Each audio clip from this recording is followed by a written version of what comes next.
चिड़िया की 4 बेटियां थी और अब फिर से उसने अंडा दिया हुआ था। चिड़िया रानी की सास, जिसे बेटियों से सख्त नफरत थी, वो अपनी बहू से कहती है, बहू सुन लो, अब के बार अगर तुम्हारे अंडे से बेटा ना निकला तो मैं तुम्हारे साथ साथ तुम्हारी इन बेटियों को भी घर से निकाल दूंगी।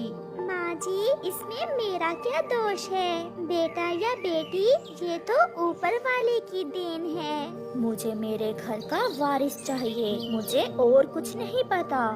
ये कहते हुए चिड़िया की सास घर से बाहर चली जाती है। चिड़िया की बड़ी बेटी, जिसका नाम गुड़िया था, उसे दादी की बातों की सब समझ आ रही थी। वो अपनी माँ से कहती है, मम्मा, दादी गंदी है। जब आप घर से बाहर जाती हैं, तो दादी हमें मारती भी है। नहीं बेटी, बड़ों को ऐसे नहीं कहते। दादी माँ ठीक हो जाएंगी और एक ना एक दिन आपसे बहुत प्यार करेंगी। चिड़िया की सास नदी पर बैठी हुई थी कि वहाँ गोरी कौवी आ जाती है। सुना है तुम्हारी बहू ने फिर से अंडा दिया है। हाँ गोरी, अंडा तो दिया है, मगर मैं डर रही हूँ कि कहीं इस बार फिर से अंडे से बेटी ही ना निकल आए। पहले ही 4 बेटियाँ हैं, मेरा बेटा तो इन बेटियों को बिहाते बिहाते ही बूढ़ा हो जाएगा। क्या वो किक्कर के पेड़ पर पुराना घोंसला तुम्हारा ही है ना? हाँ गोरी, वो हमारा ही पुराना घोंसला है। तो फिर अपनी बहू को किसी तरह वो अंडा देकर उस घोंसले में भेज दो। अगर अंडे से बेटा निकले तो बहू और पोते को घर वापस ले आना, और अगर बेटी निकले तो छोड़ आना बाकी बेटियों को भी उस मनहूस बहू के पास ही। चिड़िया की सास को गोरी की बात अच्छी लगती है। मैं ऐसा ही करती हूँ, मैं आज ही अपने बेटे से बात करती हूँ। फिर चिड़िया की सास अपने घर चली जाती है। बूढ़ी चिड़िया, तुम तो गई काम से। घर जाकर चिड़िया की सास अपने बेटे से बात करती है। बेटा, इस घर में छाया है, इसलिए हमारी बहू के अंडों में से बेटे नहीं बल्कि बेटियां निकलती हैं। क्या मतलब माँ? मैं समझा नहीं। तुम ऐसा करो कि जब तक अंडे से बच्चा बाहर नहीं आ जाता, बहू को और इसके अंडे को कीकर के पेड़ वाले घोंसले में छोड़ आओ। ये सब चिड़िया अपने घोंसले में बैठी सुन रही थी। नहीं सासू माँ, मैं अपनी बेटियों के बिना नहीं रह सकती। चुप चुप रहो, मुझे पोता लेने के लिए जो करना पड़ा मैं करूँगी। रानो, माँ जी ठीक ही कहती हैं। हो सकता है कि इस घर में ही कुछ हो, और वो घोंसला भी तो हमारा ही है, कौन सा किसी और का है। ये सुनकर मम्मा चिड़िया मान जाती है।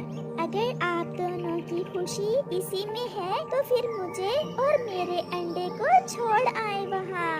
मम्मा, मैं भी आपके साथ जाऊंगी। मुझे आपके बिना नींद नहीं आएगी। मेरी गुड़िया मेरे पास ही रहेगी, और जब तुम्हारा भाई अंडे से बाहर आ जाएगा तो सब मिलकर तुम्हारी मम्मा और भाई को लेने जाएंगे। गुड़िया भाई का सुनकर खुश हो जाती है और चुप हो जाती है। फिर पापा चिड़िया, मम्मा चिड़िया और अंडे को लेकर घर से निकलता है। वो घोंसला बहुत पुराना था। घोंसला क्या, वहाँ तो चंद तिनके ही बचे थे। पापा चिड़िया अपना अंडा उस टूटे हुए घोंसले में रखता है और मम्मा चिड़िया अपने अंडे के ऊपर बैठ जाती है। आप खुश हैं ना? मैं तो खुश हूँ, बस हमारे अंडे से बेटा निकल आए तो माँ जी भी राजी हो जाएंगी। मैं तुम्हें भोजन दे जाया करूँगा। जब तक अंडे से बच्चा बाहर नहीं निकल आता, आप मेरी बेटियों को मुझसे मिलवा जाया करना। मगर उसका पति कुछ बोले बिना वहाँ से चला जाता है। रात हो जाती है। तीनों छोटी बेटियां तो दाना खाकर सो जाती हैं, मगर गुड़िया अपनी मम्मा को याद करके रो रही थी। फिर पापा चिड़िया गुड़िया को अपने साथ लटा लेता है। गुड़िया बेटी चुप हो जाओ, क्या आप नहीं चाहती कि आपका भाई हो?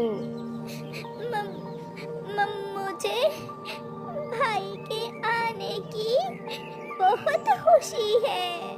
लड़खड़ाती हुई आवाज में गुड़िया अपने पापा से ऐसे कहती है। तो फिर चंद दिनों बाद आपकी मम्मा भाई को लेकर इसी घर में आ जाएगी। गुड़िया फिर से भाई का सुनकर चुप हो जाती है और अपने पापा के साथ लगकर सो जाती है। रात की खामोशी में मम्मा चिड़िया को अपनी बेटियों की बहुत याद आ रही थी। वो सारी रात जाग कर गुजारती है। सुबह हो जाती है और फिर शाम, रात और फिर सुबह, ऐसे ही कुछ दिन गुजर जाते हैं। और फिर एक सुबह चिड़िया का अंडा फूटता है और उस अंडे में से भी बेटी ही निकलती है, जिसे देखकर मम्मा चिड़िया खुश, कम और दुखी ज्यादा थी। वो जानती थी कि अब कभी भी उसकी सास उसे अपने घर में नहीं रखेगी। पास से गुजरते हुए तोते को चिड़िया आवाज देती है। मिठू, मिठू सुनो, हमारे घर जाओ और मेरी सास और मेरे पति को बता दो कि हमारे अंडे से बच्चा निकल आया है। बेटा निकला है या बेटी? चिड़िया मिठू से झूठ बोलती है, कहना कि अंडे से बेटा निकला है। फिर मिठू वहाँ से चला जाता है। माँ जी जल्दी जाइए, आपका पोता आया है, पोता। ये सुनकर बूढ़ी चिड़िया तो जैसे जवान हो गई थी। पोता, मेरा पोता आ गया। मिठू चला जाता है और गुड़िया का पापा भी घर आ जाता है, जो किसी काम से बाहर गया हुआ था। जल्दी चलो बेटा, मेरा पोता आया है, चलो बहू को घर लेकर आते हैं। पापा चिड़िया भी बहुत खुश होता है। पापा, भाई और मम्मा को लेकर जल्दी घर आ जाना, मैं इंतजार कर रही हूँ। फिर चिड़िया की सास और पति घर से निकलते हैं। चिड़िया की सास जाते हुए सबको बताते जा रही थी। पोता आया है, मेरे घर में पोता, मैं पूरे जंगल में मिठाई बांटूंगी।